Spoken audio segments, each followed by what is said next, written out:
ایک مضبوط انسان اور سربراہ ڈاکٹر سروش حشمت لودھی۔ یہ خاکہ ہے ایک ایسی ماں کے خواب کی تعبیر کا جس نے اپنے بچوں کے خوابوں کے لیے خواب بنے، اس کے لیے دن رات ایک کیا، اپنے شوہر کی قلیل تنخواہ میں جو درس و تدریس سے وابستہ تھے ایک بڑے کنبے کی تعلیم و تربیت کی ذمہ داری اٹھائی اور اپنا اور اپنے بچوں کا سر فخر سے بلند کر دیا۔ یہ خاکہ صرف اس شخص کا نہیں ہے جو NED میں تعلیم کی حصول کے غرض سے آیا اور وہیں کا ہو رہا، اور یہ خاکہ سروش حشمت لودھی کا بھی نہیں ہے جو NED کا وائس چانسلر ہے، جو ایک سرکاری ملازم ہے اور اس بات کی تنخواہ لیتا ہے کہ ایمانداری سے کام کر کے اپنی تنخواہ حلال کرے۔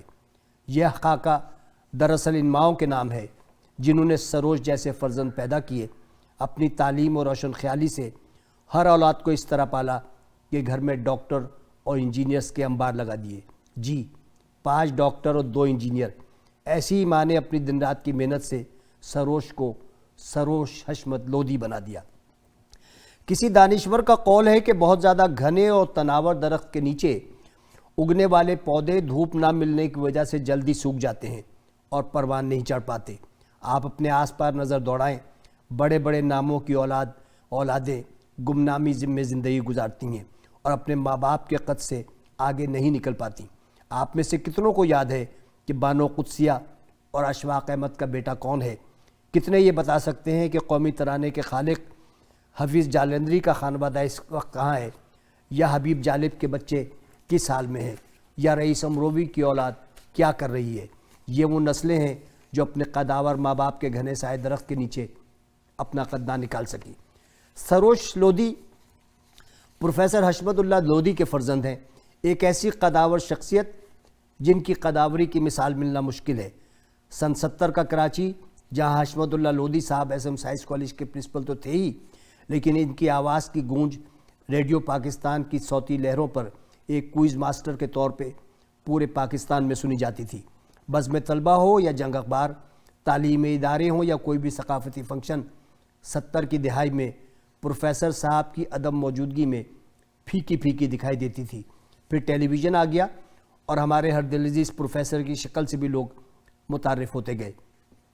وہ ایک بہت ہی گھنا اور تناور درخت تھے، لیکن ان کی اہلیہ جو خود بھی شعبہ تعلیم سے وابستہ تھی، انہوں نے تہیہ کر لیا تھا کہ اپنے بچوں کو قد نکالنے کے لیے ایک آزاد ماحول مہیا کریں گی، خواہ انہیں اس کے لیے کتنی ہی محنت نہ کرنی پڑے۔ سروش 6-7 سال کے تھے جب اپنی والد کی انگلی پکڑ کر اسکول جانا شروع کیا اور یہ لاشعوری طور پہ طے کر لیا کہ اپنے والد کے نقش قدم پہ چلتے ہوئے استاد ہی بنیں گے۔ اس کی وجہ بھی ماں باپ سے قربت اور دلی وابستگی تھی، اور یہ ان دونوں کو اپنا آئیڈیل سمجھتے تھے۔ کہتے ہیں کہ بیٹا بڑا ہو کر عادات و اطوار میں باپ بن جاتا ہے اور بیٹی ماں پہ چلی جاتی ہے، لیکن وہ بچے جو ماں کے بہت قریب ہوں وہ باپ کی عادتیں اپنانے کے باوجود ماں کا عکس ہوتے ہیں۔ ایسا ہی کچھ سروش کے ساتھ بھی ہوا۔ ان کی رگوں میں پروفیسر حشمت لودھی جیسے باپ کا تدبر اور ماں کی محبت و اخلاص کی خاصیت خون بن کر دوڑنے لگی، اور اس خون نے وہ تاثیر دکھائی کہ ایک بہت قداور درخت کے سائے میں ایک اور قداور درخت پروان چڑھنے لگا، اور اس قداور درخت کو ہم اور آپ صرف سروش نہیں بلکہ ڈاکٹر سروش حشمت لودھی کے نام سے جانتے ہیں۔ سروش 19 جون سن 80 کو NED میں داخل ہوئے۔ کہتے ہیں کہ رجحان ہمیشہ سے سول انجینئرنگ کی طرف تھا، کیونکہ میکینیکل انجینئرنگ سے انہیں میکینک یاد آتا تھا اور الیکٹریکل سے لوڈ شیڈنگ، لیکن NED نے سروش کو ایک نئے سانچے میں ڈال دیا۔ 5.5 سال کا NED میں قیام سروش کی شخصیت کے لیے ایک اہم سنگ میل ثابت ہوا۔ دوستوں کا ایک ایسا گروپ بن گیا جو کہ نہ صرف ان کی ذہنی نشو و نما کرنے لگا بلکہ تعلیمی میدان کے ساتھ ساتھ کیمپس کے باہر بھی زندگی میں غزال کی طرح چھلانگیں مارنے لگا۔ 18 سال کی عمر ہو، انجینئر کا کیریئر، تو کس کی خواہش نہیں ہوتی کہ ہر محفل کی جان بنا رہے۔ دوست بنائے اور ایسے بنائے کہ آج تک نہ صرف دوست ہیں بلکہ NED کے محسن بھی، اور انہی کے جلو میں ہمیشہ کھیلتے کھیلتے سول انجینئر بن گئے۔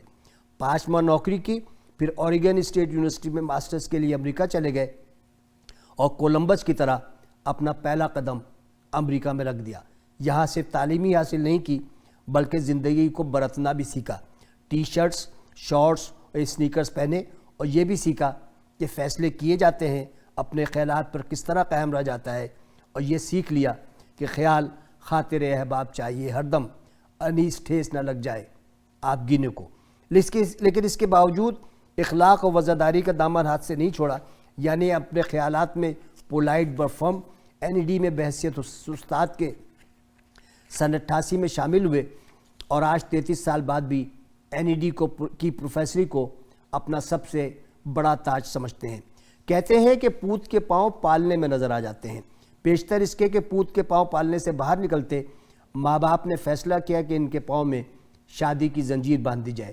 یوں وہ گرمیوں کی ایک شام اگست سن 93 میں ایک ایسی خاتون سے رشتے میں باندھ دیے جاتے ہیں جن کے 3 نام ہیں، یعنی سائمہ، عطرت و شمشاد۔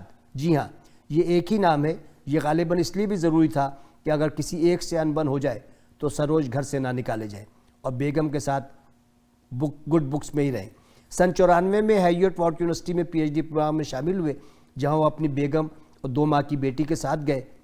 سن 98 میں PhD کر کے مادر علمی میں واپس آئے اور ساتھ میں ایک بیٹے کو بھی لائے جسے اللہ نے ان کے اور بیگم کے آنگن میں رحمت بنا کر بھیجا تھا۔ لودھی خاندان کی تاریخ یہ ہے کہ وہ اغوان النسل ہے۔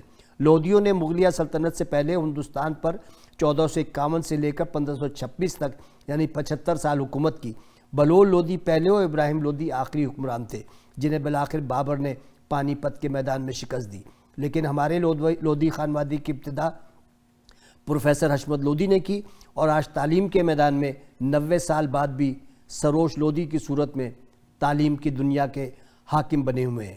فرق صرف یہ ہے کہ ابراہیم لودھی پانی پت میں شکست کھا گیا تھا، لیکن سروش لودھی نے NED کی جنگ معاشی پانی پت میں لڑی اور اس میں سرخرو بھی ہوئے۔ امریکہ سے آنے کے بعد NED کا سفر دوبارہ شروع ہوا۔ استاد، بڑے استاد، پھر بہت بڑے استاد، رجسٹرار اور بالآخر وائس چانسلر یعنی شیخ الجامعہ کے عہدے تک پہنچے۔ 217 سے جامعہ NED کے وائس چانسلر رہے اور یہ سفر کامیابی سے جاری ہے۔ NED کو تمام تر مالی مشکلات سے نکال چکے ہیں۔